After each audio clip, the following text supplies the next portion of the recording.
Sa pinakataas na bahagi ng bundok, malapit sa kagubatan, may isang punong hindi pinupuntahan ng tao, sapagkat sa ibabaw ng sanga, nakatira ang nilalang na tinatawag na kapre. Isa siyang dambuhala. Maitim ang balat, malapad ang dibdib, at tahimik kung gumalaw.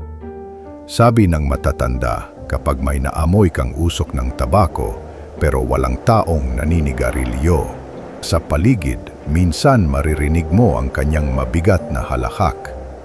Minsan makikita mo siya, pero madalas pinagmamasdan ka lang niya mula sa taas ng puno. Hindi siya palaging masama, pero kapag ginulo mo ang kanyang punong tirahan, doon siya nagiging mapanganib. Maliligaw ka kahit alam mo ang daan. Nawawala ang mga gamit mo, hindi ka makatulog, at minsan may naririnig kang yabag sa bubong o may aninong dumaan sa gilid ng mata mo. Siya yon. Kapre ay maaring mahumaling sa isang tao. Kapag gusto ka niya, pakiramdam mo ay may palaging nakatingin sa iyo. Kahit saan ka magpunta, parang may sumusunod. Hindi siya tulad ng aswang.